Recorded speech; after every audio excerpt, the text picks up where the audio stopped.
Bettine, hun har jo været behandler her i huset i et par år snart.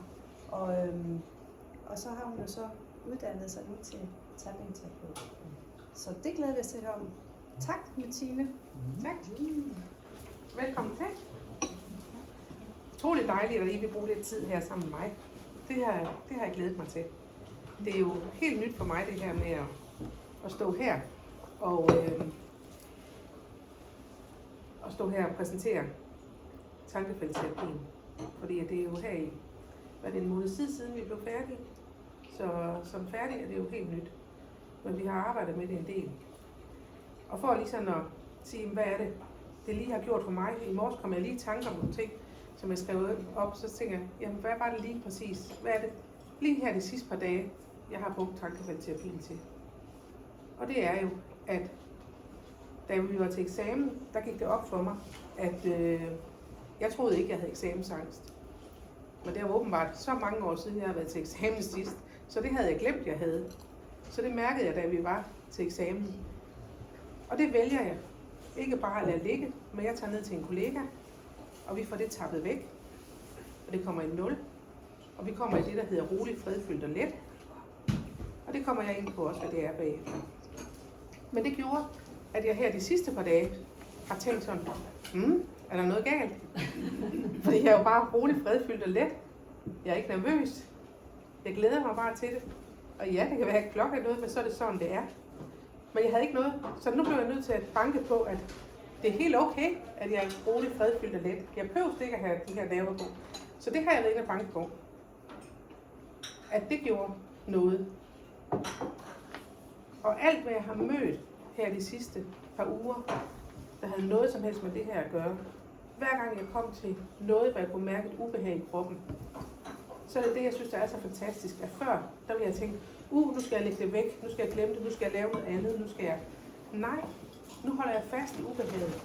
Og så banker jeg bare, indtil det er, at det er væk. Og det gør jo, at det ikke hober sig op ved mig. At jeg får det sluppet i systemet. Og så i morges, da jeg stod op, så tænkte jeg, uden at sige, at det er bandeord, så tænkte jeg, sådan noget møg. Fordi at jeg stod ud af sengen, og så gik jeg sådan her. Fordi at jeg kom ind på min egen historie, men herr Sjøgren, han havde lige sparket til mig, så jeg stod op med voldsomme smerter i hele min højre side, og min højre lænd havde sat sig fast. Og så før ville jeg have tænkt, jeg skal have noget ibuprofen, og jeg skal have noget Panodil for det her, nu skal jeg heroppe og stå. Men i stedet for, så sætter jeg mig ned, eller jeg står op, fordi jeg skal jo mærke smerten. Jeg skal jo mærke ubehaget, mens jeg er i det. Og så tapper jeg. Og jeg tror, jeg tapper 4 omgange. Og bare holder fast i det her mega ubehag, der jeg har hernede i lænden og hele højre side. Og jeg har ikke haft noget siden. Så var jeg inde på 0. Rolig, fredfyldt og let. Så banker jeg 3 minutter, så jeg ligesom sætter den fast. Og jeg har ikke haft ondt siden. Og der har ikke været noget i dag. Og det er det, jeg synes, der er så fantastisk ved tapping. Det er lige ved hånden og drive den og bruge det. Men, og det jeg vil gøre her undervejs, det er både at fortælle noget. Jeg vil have hvis der er en af jer, der har mod på det, så vil jeg have en op og vise, hvad tapping det er. Og se, hvad det kan gøre. Og så vil jeg også give jer nogle øvelser, som I kan tage med hjem. Og den første, vi laver, det er den, der hedder, vi kalder at vende batterier. Grunden til, at vi vender batterier, eller omvendt, det kan være, at vi er omvendt polariseret. Det vil sige, at det svarer til, at vi har en lommelygte, hvor det er, at batterierne vender forkert. Så er der ikke lys i den. Så kan vi ikke få den til at lyse. Så bliver vi nødt til at vende batterierne rigtigt. I vores system, der har vi medianerne. Og medianerne, de kører fra punkt til punkt, kører de i plus minus. Så hvis vores medianbaner ikke kører rigtigt, så er det ligesom om, at batterierne vender forkert i lygten. Og så kan det ikke lyse. Og så er det, vi laver den her øvelse her, som vi kan lave. I kan lave den, hvis I virkelig gerne vil se en effekt af den. Så sæt jeres ur den næste uge. Så hver gang en time, så bipper jeres ur, så bruger I 30 sekunder. Hvis det tager så lang tid, 15. vender batterier, sætter den en time igen, vender batterier igen. Og prøv at mærke, hvad det gør for jer i hverdagen. Så nu prøver vi lige at vende dem. Og det gør vi ved helt blidt og banke mod håndkanten. Hvis I kan høre, I banker, så banker I for hårdt. Vi rammer simpelthen de her kanter her. Om I rammer en side eller 2 sider, gør ikke noget. 10-15 gange. Og brystkassen og køre ud af, og der må I godt trykke lidt. Der må man godt kan mærke. Så i løbet af sådan en dag, hvor I har gjort det hver time, så gør I det lidt blidere bagefter, for I bliver lidt ømme heroppe på lymfepunktet og køre. Og træk vejret dybt. Og pust ud. Og vi tager den en gang til. Må man spørge om noget lige? Ja. Hvorfor er det, man skal gøre det hver time? Kommer det tilbage til ubalance så hurtigt? Eller? Nej. Det er, at altså jo, det kan godt komme, hvis vi er massivt, hvis vi er omvendt polariseret, at vores medianbaner ikke kører ordentligt, så kan det være, at det er en tanke, der skubber mig lidt ud af det. Men jo mere vi får harmoni i kroppen, godt I kan selv, jo mere I får harmoni i kroppen, jo mere, altså I kan ikke gøre det for meget. I kan ikke komme til at vende batterierne forkert, fordi I gør det hver time. Så endelig, bare gør det. Og det var en lille en, I kunne få med. Nej, det nu kan se, at man slår herop også. Så. Det kommer vi til. Okay. Ja. Men det er en af de der sekvenser, man kan køre, hvor det er, man kan arbejde med det, der hedder traumespil. Det er nogle af det er en medianpunkt heroppe. Vi arbejder med lige så stille. Men i forbindelse med det, du laver her, der har jeg set den her, og så... det kan man det behøver man ikke. Altså det her, det er det, vi har lært med omvendt polarisering. Super. Der er så også noget, der hedder kravbindsværtrækning. Det er, hvis man er massiv omvendt polariseret. Så er der noget vejrtrækning, man kan koble med på også og køre det. Men det kan hjælpe på her, det er, hvordan kan vi så vide, om vi er omvendt polariseret? Jeg skulle lige til at spørge, hvor ved man det fra? Hvor ved du det fra? Ja. Du har en grumpy gnaven, irriteret mand derhjemme, så kan det tyde på, at han er omvendt polariseret. At jeg falder over ord, at jeg ikke kan finde ud af min højre og venstre, at jeg hurtigt bliver mentalt træt, at jeg har svært ved at indlære. Er der nogle andre, der har nogle eksempler? Skal vi se nu. Hvis vi har en mild depression, så kan det her også hjælpe til at højne humøret. Hvis vi har noget afhængighed, hvis vi altid går og taler negativt om os selv, så kan det også være. Eller hvis vi altid springer over, hvad gaden er lavest, kan det også tyde på, at man er omvendt polariseret. Så det er nogle af de ting her. Men der sker ikke noget ved at gøre det. Du får bare vendt batterierne, så derfor... Så uden at vide, om ens batteri vender den ene eller den anden vej, så kunne man egentlig godt lige gøre det her. Det er derfor, man siger, prøv en uge og se, om det gør en forskel for dig, fordi så kan det være, at der har været nogen. I starten der kunne jeg heller ikke mærke, at det gjorde noget en forskel på vores uddannelse. Men efterhånden, så man sådan blev mere, det ved jeg ikke, nu kan jeg bare mærke det med det samme. Jeg trænger altså lige til. Ja, det trænger lige til. Ja, så det kan man. Det bliver så man skal lige give det en chance. Og det er det, jeg håber, I tager med.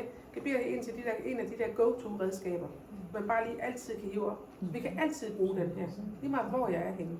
Hvis man kører bil, så tapper man bare på rattet. Jeg tapper bare på rattet. Og så er jeg op her, hvis man kører med en hånd ind. Men man kan sagtens. Det betyder ikke noget. Også hvis man nu selv var nervøs, eller skulle til eksamen, eller der har jeg også noget. Der har jeg jo noget endnu bedre lige om lidt. Okay. Der kommer der noget. Ja. Og det glemte jeg at sige. I må gerne afbryde mig og stille spørgsmål. Jeg skal nok prøve at finde tråden igen. Jeg kan huske, at jeg lærte med batterier.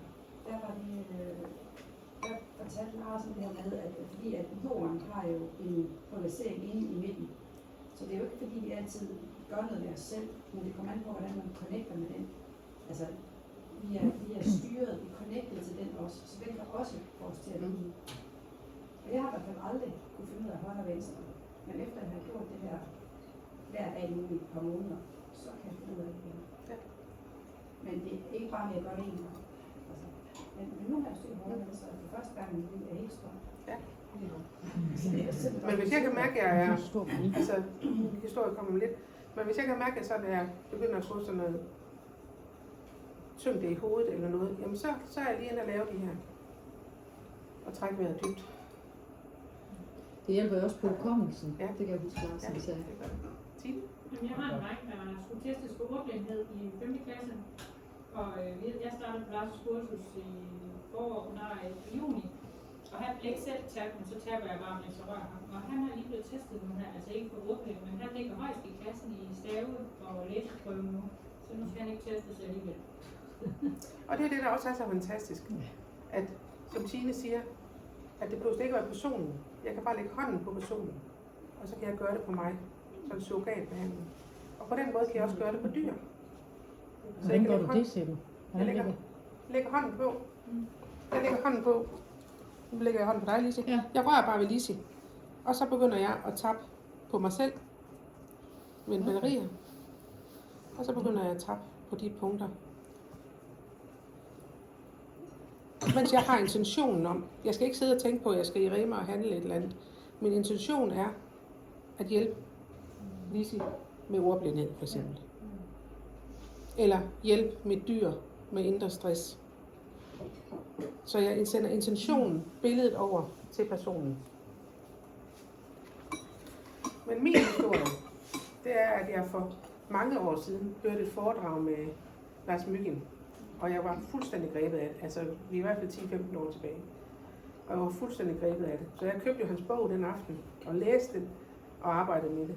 Og så glemte jeg det igen. Ja, det tror jeg meget normalt kan ske. Men så her var vi på grundkursus herude i tapping, og så var jeg bare solgt igen. For jeg kunne virkelig mærke, hvad det var, det gjorde. Og jeg kunne se på de andre også, hvad det var, det gjorde ved dem. Men min historie er, at jeg har følgeskab af hr. Sjögren. Og jeg kalder det hr. Sjögren, fordi at jeg ikke vil defineres med en diagnose. Og det Sjögrens er en bindevævssygdom. Men hr. Sjögren, han går her, og nogle gange skubber han til mig, andre gør han ikke, og nogle gange tager han ved med nakken af mig, andre gange kan han holde sig væk.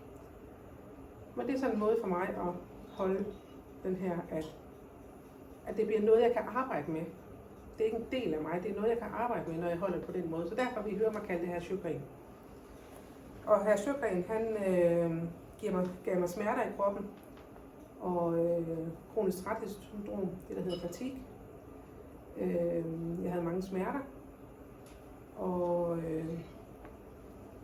kroppen begyndte bare at roe mere og mere. Så i løbet af år siden, så havde jeg fået leverbetændelse. Det vidste man ikke, hvad det kom af. Måske var det Sjögrens, måske var det noget andet. Så døde jeg ofte med betændelse i min tyktarm. Det vidste man heller ikke, hvad det kom, men det kunne også være Sjögrens. Men hjernen var hele tiden på overarbejde, og trætheden og smerterne, de bragede bare frem. Så det var svært for mig at have en hverdag kørende. Og med at tankefeltterapien kom ind, så begyndte vi at tage fat i de her, dem der lå øverst. Det vil sige, at kom jeg en dag til min terapeut, hvor det var mit hoved var ved at stå af, så var det det, vi tog ved. Og så søgte vi ned i, både tage ved det her, men man kan også søge ind i, at hvad er det, der ligger bagved. Og der arbejder man med, at det er enten er det tydeligste, man tager fat i, eller også er det det tidligste. Og vi har altid tilliden til, at lige meget hvad jeg gør, så er det kroppen, den husker. Så hvis vi giver tillid, når man sidder som klient og siger, jamen, hvis der kommer nogle tankespor op, jamen, så tag ved det. Så kom ud med det, fordi det er der, vi skal ned og have ved noget. Og så forløser vi det, og så sker der noget. Og det er det, jeg synes, der er så fantastisk. Og det er også blevet det redskab, jeg har med mig i hverdagen. Så ligesom jeg sagde før, at når jeg støder på noget, før ville jeg nok have gået og sagt, hvis jeg havde gået her og haft nerver på til i dag, og sagt, at det er helt naturligt, det er første gang, du skal gøre det her. Jamen selvfølgelig har du nerver på, og det er okay. Og nej, i dag i min hverdag behøves det ikke at være sådan. Det er ikke sikkert, at jeg kan få det væk, men jeg kan gøre et forsøg. Og så bruger jeg tapping til at gøre min hverdag lettere. Så det også gør, det er, at jeg bliver enormt meget opmærksom på, hvor jeg bliver trigget af noget i hverdagen. Og før ville jeg ikke engang have været opmærksom på, at min krop havde reageret på noget, der triggede mig. Men det gør jeg nu. Og så har jeg sådan en lille hæfte med. Så skriver jeg lige op, jeg bliver trigget af. Det kan være en mand, der kører ud foran bilen, ud foran mig, hvor jeg har lyst til at råbe ind i bilen eller noget, bare som eksempel. Jamen hvorfor det? Det er jo det er helt naturligt. Nej, det behøver ikke at være. Så er der et eller andet i mig, tænker jeg kan gå ind og arbejde med. Og så slipper jeg ved at gå ind og banke. Og det jeg gør med det fremadrettet også, det er, at jeg får sluppet meget mere af den her traumebagage, jeg er med. Og det giver mig simpelthen mere overskud og mere glæde i hverdagen. Det gør min hverdag meget lettere. Det er meget lettere at være mig i dag. Og jeg er faktisk, ja, han er der nu her. Men han sidder ikke ovenpå mig. Og det er det, jeg synes, der er så fantastisk. Og det, jeg elsker ved det, det er, at jeg har altid de her go-to-redskaber. Hvis jeg ikke kan stå inde i et eller andet sted, hvis jeg bliver trigget af noget et eller andet sted, jamen så har jeg enten at vende batterier, eller nogle af dem, vi får om lidt, jamen så kan jeg gå til det. Og så kan jeg skrive det ned, og så når jeg kommer hjem, så kan jeg gå ind og banke på det. Og mærke, om der stadigvæk er noget ubehag på det. Og det er det, jeg synes, der har været fantastisk. Jeg glemte også at sige, at jeg har været på, altså det med smertestillende, det har været en fast del af min hverdag i mange, mange år, på grund af det her smerter, det giver. Men det sidste lange stykke tid har jeg ikke taget noget smertestillende. Og det giver lidt igen. Ja, det er helt vigtigt. Det er så fantastisk at Ja. spise smertestillende. Vi har spist 12 tabletter dagligt for smerter. Og siden efter jeg begyndte at tage Ja, det har gør jeg jeg også. taget en eneste. Jeg fik de der Panodil 665, altså dem der langtidsholdbare. Og dem tager jeg ikke. Ja. Nej, og det er virkelig, virkelig dejligt. Men det er den her med, som jeg fortalte i morges, jamen, så går jeg ind og tapper, Ja. hvis jeg har ondt. Fantastisk. Ja. Så kommer der 3 små igen. I kan bruge 3 små øvelser. Eller ikke øvelser, kan man ikke kalde det. Altså 3 små tappingspunkter. Det er Tine Forman på papir bagefter, eller? De der punkter der. Ja. Dem, det har jeg godt nok ikke. Nej. Det kan jeg huske til. Ja. Vi skriver det op på vores telefon. Kan I spørge mig bagefter, så kan I få dem. I kan også tage et billede af det. Altså det, I må gerne tage billeder af mine noter her, det gør ikke noget. Nej, det punktermønster, det har du været dine på. Jamen det står på min seddel. Det er for, at de ikke kan huske dem. Ja, jeg har kopieret det til dig. Ja, ja. Jamen de får punkterne. Men den der med at huske, hvornår man gør det. Ja. Jeg har punkterne her, som I kan få. Ligesom det, der er vist her. Ja, super. Men, og der er der også den der traumesekvens, som I kan bruge. Og den det er også sådan en go-to, man altid kan bruge. Men det er en af dem, der også I kan, som smerter. Hvis man ikke kan huske andet, og ikke har ved det her, så er der noget, der hedder mirakelpunktet. Det sidder her. Du kan se. Det sidder, når man går fra lillefingeren ind, så er der lige sådan en lille fordybning. Den kan man banke lige så stille på. For smerter. Hvis man banker i op til 10 minutter, så kan det være med til, at smerter forsvinder. Det, som Lachlan siger, han siger, at det virker ofte, men ikke altid. Men hvis man ikke har andet, så kan man tage ved den her. Og banke på den. Nu her, mens jeg sad og skulle læse op til det her og forberede det her, så har jeg en punkt herude. Den har I banket på en gang, da I lavede vendt batterier. Hvis jeg sidder, mens jeg læser noget, hvis jeg skal ind og lære noget, nu læser jeg til eksamen, og jeg skal indlære det her, og jeg skal huske det. Så mens jeg sidder og læser, så sidder jeg og gør sådan her. På håndkanten. Fordi der rammer vi nogle punkter, der også påvirker vores hippocampus, som er vores indlæring. Så der kan vi bare enten sidde lige så stille nede på låret, mens jeg sidder og læser, eller på bordet, eller hvad man vil. Og man behøver ikke gøre det hele tiden, så kan man holde en pause, og så kan man gøre det igen. Det er ikke sådan, at lige så snart du stopper med at gøre det her, så virker det ikke. Nej, for du har jo sat det i gang. Og det er lige meget, om det er højre eller venstre. Det er fuldstændig meget. Så hvis jeg holder bogen med højre hånd, så sidder jeg, eller hvis jeg sidder og skriver samtidig, så sidder jeg bare og bruger. Altså jeg gør ofte, at når jeg sidder, så sidder jeg bare med sådan her nede i låret. Stille og roligt. Så det er i hvert fald en, der er god, når det er, at man skal indlære. Så er der det, der hedder panikknappen. Jeg elsker den. Og jeg har givet den med, fordi jeg går til konkurrencer med hund. Og så nogle gange, så er jeg selv med, jeg synes, at nu er jeg rolig, fredfyldt og let. Og så kommer jeg hen, så tænker jeg, det var ikke lige det, jeg havde tænkt. Eller også en, der siger, det er din tur nu. Jamen, der er 3 nu. Nej, nu er det dig. Så kommer lige den der følelse. Så når den kommer, så banker jeg her. Og på mirakelpunkten. Så I kan se, de her 2 punkter, I har fået nu her, dem kan I bruge til utrolig meget. Og hvis I ikke kan huske det, så tag begge 2. Det skader ikke. Men så tager jeg lige her. Det var Peter Mygind, der har døbt den panikknappen. Men når han står inden, han skal ind på en scene og kan mærke, Og det, der er smart ved den her, det er, jeg kan stå sådan her og lave. Jeg kan stå i en kø, hvis der er en, der har angst. Og tænker, at hvis I kender nogen, der har angst eller noget, og man står et eller andet sted og tænker, at jeg vil ikke være offentlig med det her, så kan jeg bare lige stå sådan her. Eller roligt lave. Eller jeg kan stå og holde mig selv her. Og så kan jeg bruge min hånd, og så kan jeg bruge min tommeltot. Så det er også sådan et go-to-redskab. Det er meget vigtigt, at man rammer lige præcis det der punkt. Ja, og derfor gør jeg det gerne Det her, med man lige 4 ser. fingre, og så, for jeg ved, det er lige her, Okay. så gør jeg det lige her. Så får jeg det under alle omstændigheder. Og vær blide ved jer selv. Det er ikke, hvor hårdt man slår, der giver effekt. Er der et fif til tempo? Fordi jeg kan godt mærke, at jeg Ja. kommer til at det her. Tre. Det er første gang, jeg gør det. Jeg kommer Tre. til at huske. 3 bank i sekundet. Jeg har sådan en, der siger, Ja. så jeg kan følge med. Så 3 bank i sekundet, siger jeg. Det er sådan cirka sådan her. Det er da faktisk også hurtigt. Har du sagt, hvor lang tid? Nej, altså man kan sige, at indtil panikken forsvinder, så skifter man mellem de her. Og det, altså det jeg godt kan lide ved den, det er, at man kan stå sådan her. Og der er ikke en, der vil spekulere over, at man lige står sådan her med hænderne. Min datter vil bare sige, mamma, jeg ved godt, hvad du laver. Det er sådan noget andet. Ja. Ja. Men mange andre vil ikke. Nej, ved hvad det var.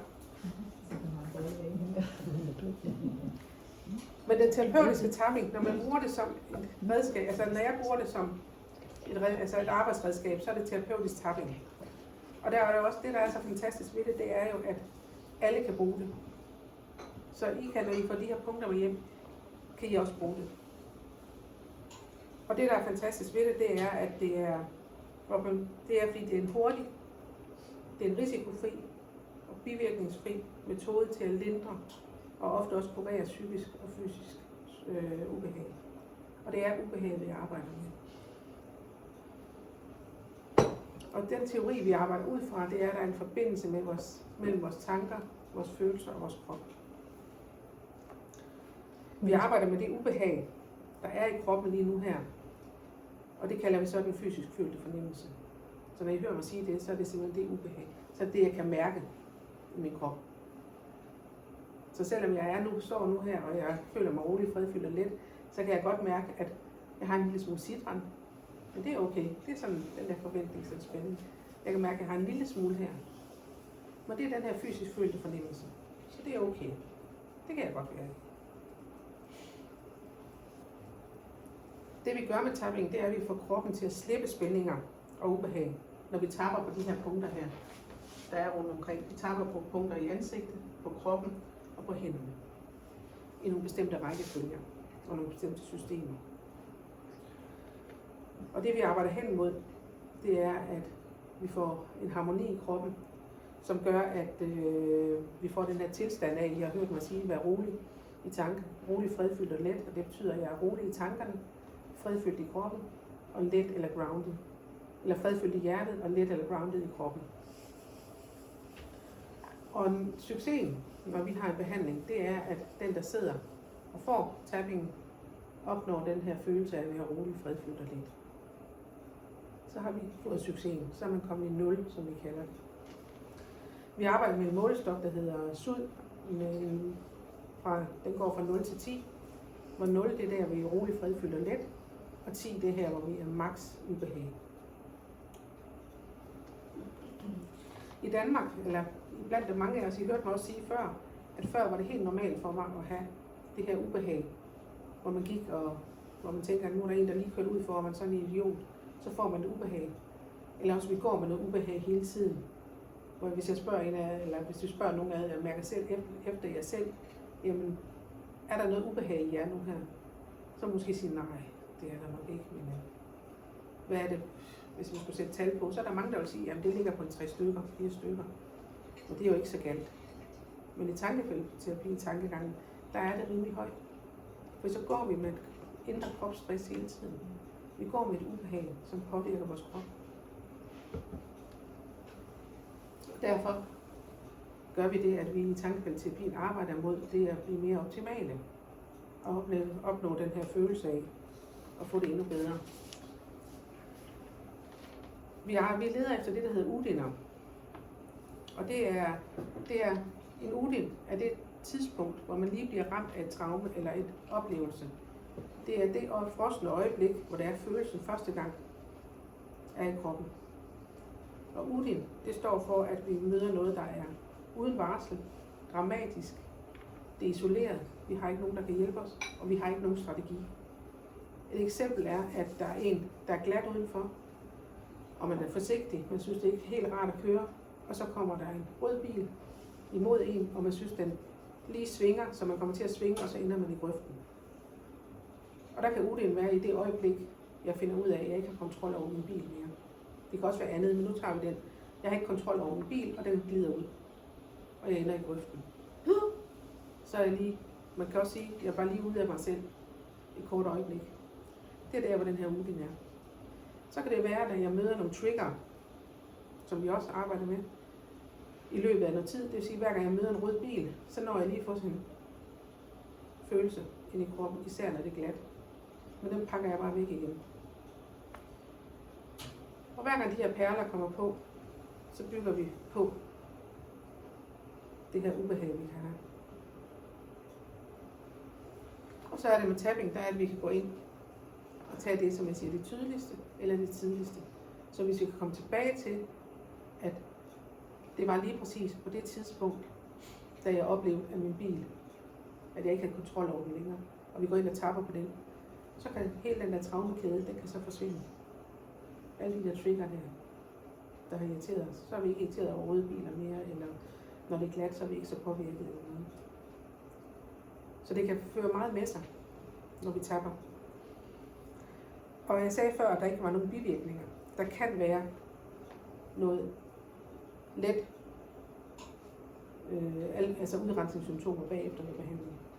Nogle kan få lidt feber, nogle kan få lidt hoste lidt, nogle kan få lidt, bliver trætte eller noget. Så der kan være lidt, men i 3 dage eller sådan noget, så skal det gerne tage sig igen.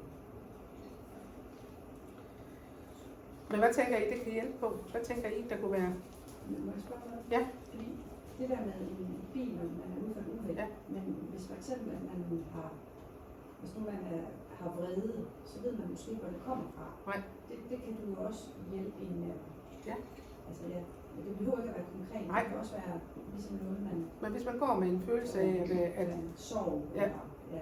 jeg havde en den anden dag, han, som han sagde, at den her med, at hans kone sendte ham afsted, fordi han havde altid den her, at han var så irriteret og lidt grumpy, og der skulle ingenting til, og han forstod ikke, hvorfor han var sådan. Jamen så er det, vi går ind og arbejder med det, fordi han kunne godt finde en følelse. Han kan godt finde fornemmelsen af, at hvad er det her gør ved ham.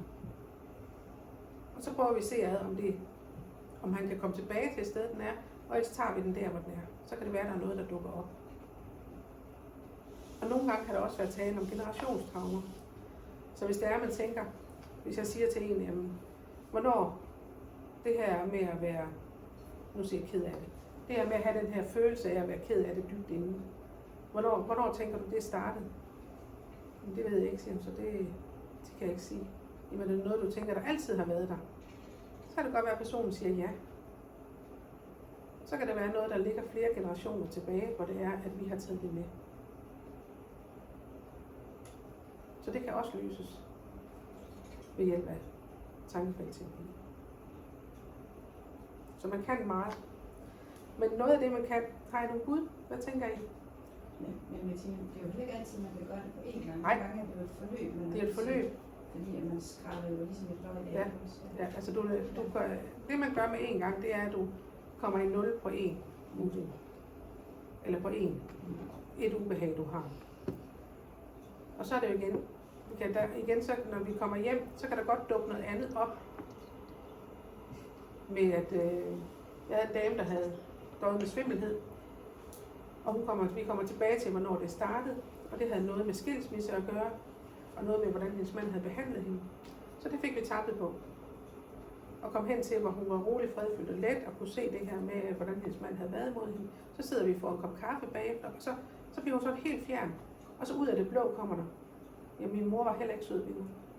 Så den her med, at vi har fjernet en, så kommer der noget nyt op. Så derfor kan der godt være behov for, eller jeg tænker næsten altid behov for, at man kører et forløb, fordi der er noget, der dukker op.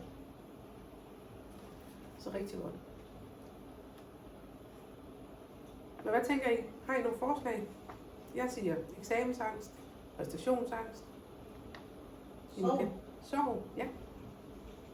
Sorg er en meget stor ting. Relationer. Altså man kan godt have relationer, man har haft det svært med i mange år, som lige pludselig faktisk bliver hele. Ja. På mirakelvis. Ja. Altså mirakelvis.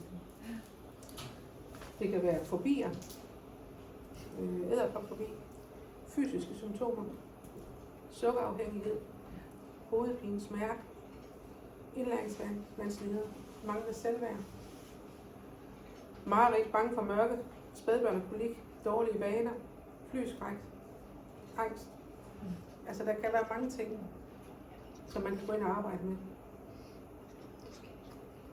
Men jeg tænker lige, at for ikke at det her bliver for tungt, tænker om der er en, der sidder med en ubehag nu her. Hovedpine, ondt i maven, et eller andet, der har, som kunne tænke sig at komme herop og jeg vil demonstrere det på en. Om der er nogen, der er modige, har lyst til det. Jeg vil gerne. Ja.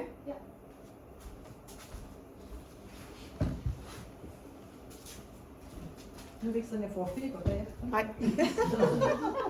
Det er ikke sikkert, altså alt efter hvordan det går, så er det ikke sikkert, at jeg banker dig i 0, som det hedder. Det er alt efter, hvor langt, hvordan vi kommer hen og hvor vi er. Men det er en demonstration af det. Ja. Så hvis du sætter dig her.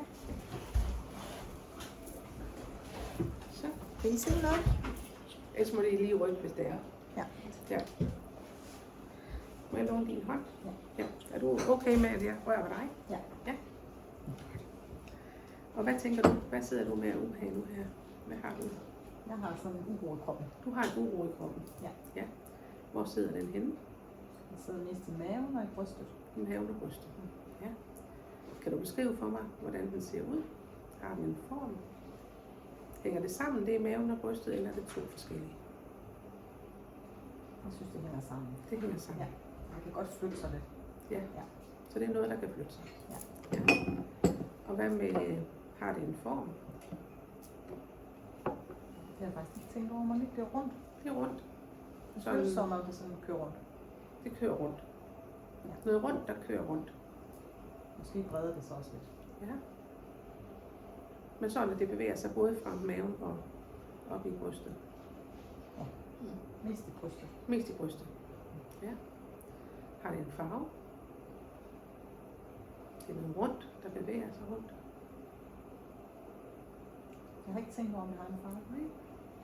Men prøv at mærke efter. Jeg tænker, at det er rødt. Så er det rødt. Ja. Er det blødt eller hårdt? Det er blødt. Det er blødt. Så vi har noget rundt, der kører rundt. Der er rødt, og der er blødt. Ja. På en skala fra 0 til 10, hvor 0 er rolig, fredfyldt og let, og 10 er det højeste ubehag. Hvor stort er det her ubehag nu? I dag er det nok på en 4-5 stykker. I går var det meget højt. I går var det meget højt. Ja. Men lige nu er den 4-5 stykker. Ja. Kan du huske, hvad der skete i går, der gjorde, at du fik den op, hvor den var højere? Eller var der nogen grund til det, eller var den bare? Altså, der er en årsag til, at den er kommet. En beslutning, jeg har taget. En stor beslutning i mit liv. Ja. Og nogle dage føles det mere voldsomt end andre. Ja. Kan du komme tilbage til den der følelse af, hvor du mærkede den i går? Kan du mærke den i går? Ja. Ja. Og hvor høj er den der? I går var den nok 7-8 stykker. Det var en 7-8 stykker. Ja. Så prøv at holde fast i sådan, som den var i går. Den røde. Så det hele, det du skal nu, det er at blive ved med at holde fast i den her røde, den runde, roterende, røde, bløde form. Den skal du blive ved med at fokusere på, mens jeg banker på dig. Og I må gerne banke med, så I banker på håndkanten. Fordi når I banker med, og I skal bare fokusere på jeres ubehag nu her. Så hvis I har et ubehag sted, så husk lige ind i hovedet på jer selv og sige, Hvor er den henne nu? For en skala fra 0 til 10. I banker på ydersiden af hånden. Nu her. Så går I op og kører rundt udvendigt på brystet. Og hvis I ikke kan se det for mig, så kigger I over på Sheila. Så banker I mellem øjenbrynene. Lige så blidt. Og du holder fast i ubehaget. Og I holder alle sammen fast i ubehaget her. Under øjet. I holder fast i ubehaget. Den røde, roterende, bløde form, der sidder i brystet. Ned under armen. Ja.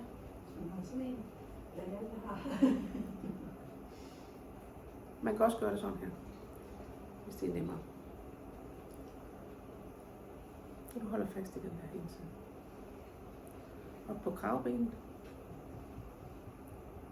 Hvis man kan høre det, der er en, der banker hårdt. Lige så stille. Træk vejret dybt ind igennem næsen. Og ud igennem munden. Du holder fast i den her følelse. Mellem øjenbrynene. Og I bliver ved med at holde fast i følelsen. Den roterende, røde, bløde form, der sidder i dit bryst. Under armen.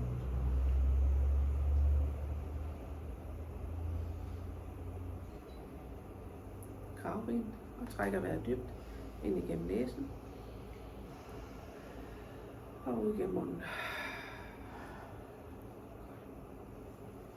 Så kigger du lige ud, så kommer der nogle øjenøvelser. Og det gør I, følger bare med. Kigger skråt ned til den ene side. Kigger lige ud. Kigger skråt ned til den anden side. Kører rundt, helt ud i øjenkrogen. Uden at flytte hovedet, drejer I rundt. Og holder fast i følelsen. Og du bliver ved med at holde fast i følelsen. Kør den anden vej rundt med øjnene. Hold fast i følelsen. Og den her røde form i dit bryst. Slapper af i øjnene. Så nynner du tilfældige toner. Og mens I gør det her, der banker I på det der mirakelpunkt. Yes. Og tæller til 5. 2. Så tæller til 5 også. 1, 2, 3, 4, 5. Nynner tilfældige toner. Trækker vejret dybt. Og puster ud. Så banker I en gang imellem øjenbrynene igen. Under øjet. Under armen. Op på kravbenet. Træk vejret dybt ind igennem næsen. Og ud igennem munden.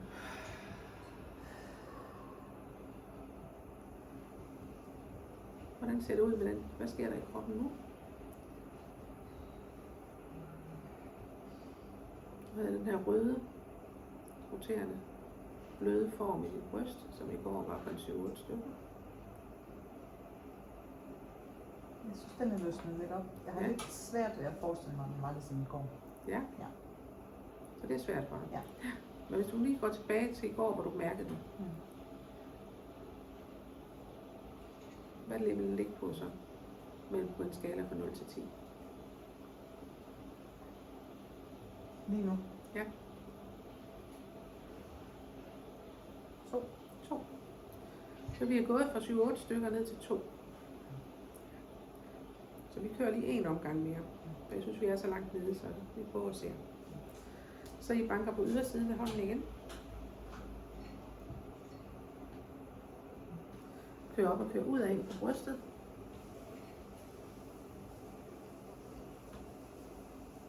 Mellem øjenbrynene.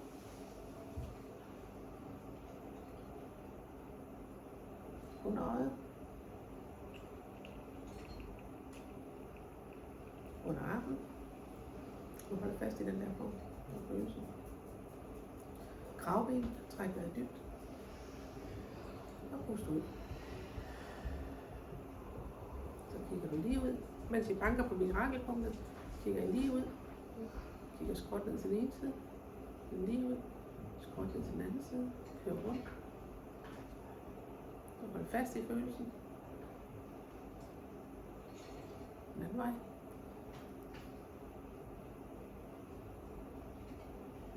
Sådan. Løn tilfældige toner. Tæl til 5. 1, 2, 3, 4, 5. Løn tilfældige toner. Og træk vejret dybt.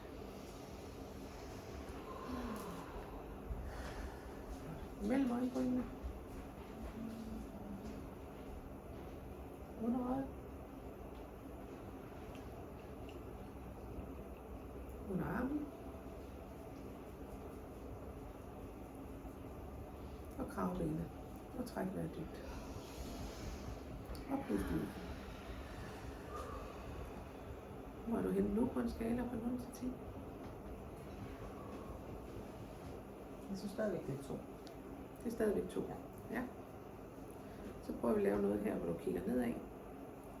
Og så skal du følge mine øjne op. Eller følge min hånd op, undskyld.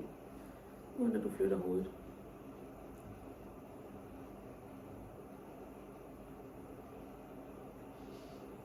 Løb ud til den ene side. Løb ud til den anden side. Løb til den anden side. Og mens du kigger opad, lukker du øjnene. Godt. Og tager en dyb vejrtrækning. Og puster ud.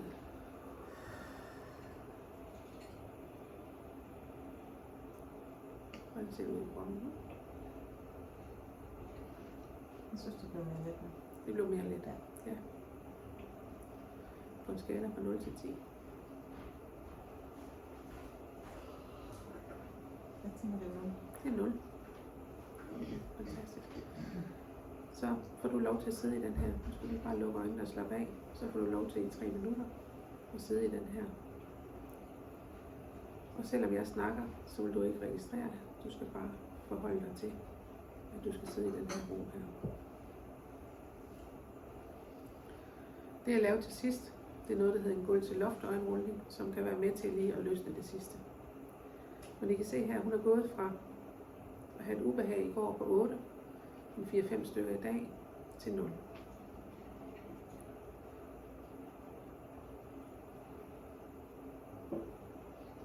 Jeg glemte at spørge dig, er du rolig i tankerne?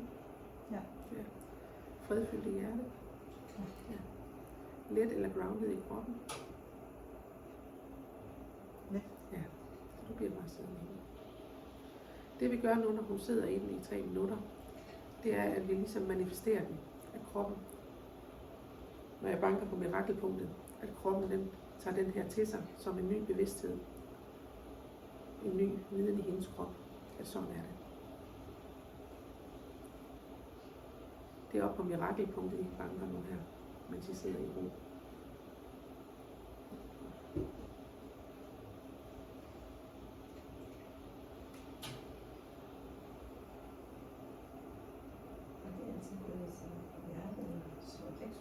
At hvad siger du? Ja, hvis man laver det selv. Ja. Ja.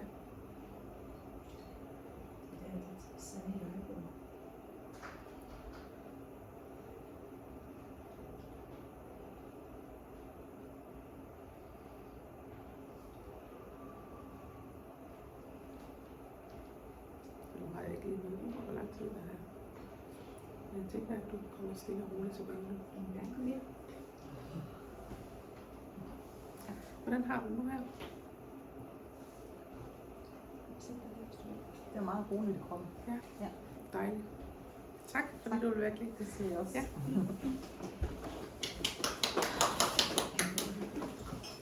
Men det er det her tapping kan, som det lige viser her, bare lige en kort sekvens af. Og det I har fået vist nu her, det er den, der hedder traumesekvensen. Det er den, I kan få af mig heroppe bagefter. Hvor der er de her 4 punkter, vi arbejder på. Og så det her med, at vi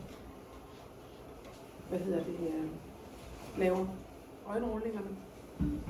Og det er simpelthen for, at vi balancerer højre og venstre hjernehalvdel og foran og bagpå. Så det er simpelthen derfor, vi gør det. Men for det, jeg synes også, at vi skal her til sidst. Man kan også arbejde med positive sætninger. Så når vi laver noget, hvis jeg for eksempel gerne vil have noget mere selvtillid, eller at jeg går til nogle konkurrencer, og jeg synes, jeg vil gerne præstere bedre, så kan jeg bruge det her med at lave nogle positive bekræftelser, som jeg så banker på. Men jeg kan også bare bruge dem til i hverdagen. Hver dag til at højne mit eget selv, ved at køre, at selvom jeg elsker mig selv, og ikke har noget ubehag på det, så kan jeg køre nogle sekvenser på det. Og det jeg tænkte her til sidst, vi skulle prøve at køre en sekvens på, og det er det vi kalder en fuld sekvens, der bruger vi alle punkterne rundt. Og der kommer I til at banke efter mig, som jeg gør det. Det er, at det jeg godt kunne tænke mig, det er, at I lige mærker efter i jer selv, at prøv lige at sige sætningen til jer selv, at selvom jeg har indre fred og ro. Prøv at mærke efter jer selv, når I siger, ja, selvom jeg har indre fred og ro. Prøv at sige, jeg har indre fred og ro. Jeg har indre fred og ro. Jeg har indre fred og ro. Jeg har indre fred og ro. Så lytter I til jer selv og mærker, om der er et ubehag sted på den sætning. Om det giver noget nu her. Og jeg tænker, det her, det er jo med julefreden at gøre, at jeg har indre fred og ro, men vi ved jo også godt, at der er travlhed. Så vi bruger den her sætning. Ja. Og I bare for jer selv laver en mindset om, hvad jeres ubehag er på fra 0 til 10. Og så banker I bare efter mig nu her. Først banker vi her. Selvom jeg har indre fred og ro, så er alt godt. Selvom jeg har indre fred og ro, så elsker og accepterer jeg mig selv. Op og køre ud af på brystet. Selvom jeg har indre fred og ro, så er alt godt. Selvom jeg har indre fred og ro, så elsker og accepterer jeg mig selv. Oven på hovedet, helt blidt. Det må ikke kunne høres eller noget. Jeg har indre fred og ro. Jeg kan mærke roen i mig. Jeg er helt rolig. Under øjet. Jeg kan mærke julefreden sænke sig i mig. Jeg har indre fred. Under munden. Jeg har indre ro. På kravbenspunkterne. Træk vejret dybt ind igennem næsen. Og ud igennem munden. Og hvis I gaber eller noget andet, så er det et rigtig godt tegn på, at I slipper spændinger. Ja, godt, Sheila. Ja. Jeg har indre fred og ro. Under armen. Jeg har indre fred og ro. Jeg har indre fred og ro. På tommelfingerens yderkant. Jeg kan mærke roen i mig. Pegefingerens yderside. Jeg kan mærke freden i mig. Enden af langefinger. Jeg har indre fred og ro. Ringfingerens yderside. Jeg har indre fred og ro. Lillefingers inderside. Jeg er helt rolig. Så lægger I, som Sheila sagde, jeres hånd op, banker på jeres mirakelpunkt. Det ligger lige her imellem lillefingeren ind. Er der sådan et punkt, hvor du går ned i en lille fordybning.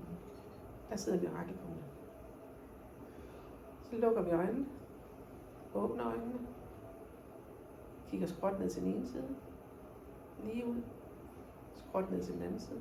Så kører vi rundt helt ud i yderkanterne. Lige så langt ud i hjørnerne I kan komme.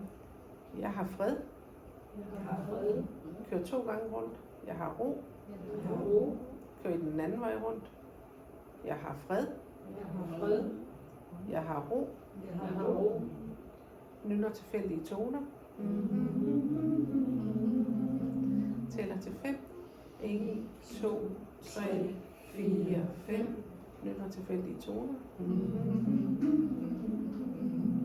Tager en dyb vejrtrækning. Lige op på hovedet igen. Jeg har ro. Imellem øjnene. Jeg har fred. På ydersiden. Jeg har ro. Under øjet. Jeg har fred. Under næsen. Jeg har ro. Under munden. Jeg har fred. Kravbenet. Træk vejret dybt ind igennem næsen. Ud igennem munden. Jeg har indre ro og fred. Under armene. Jeg har ro. Kravben, eller kravben siger jeg, undskyld. Ribbenet, jeg har ro. Tommelfingeren, jeg har ro. Pegefingeren, jeg har fred. Enden af langefingeren, jeg har ro og fred. Ringfingers yderside, jeg har ro. Og lillefingeren, jeg har fred. Træk vejret dybt. Og pust ud. Så mærk lige efter jer selv, hvor jeg sud er nu, fra 0 til 10, om det har givet jer lidt, i forhold til, at I mærkede før.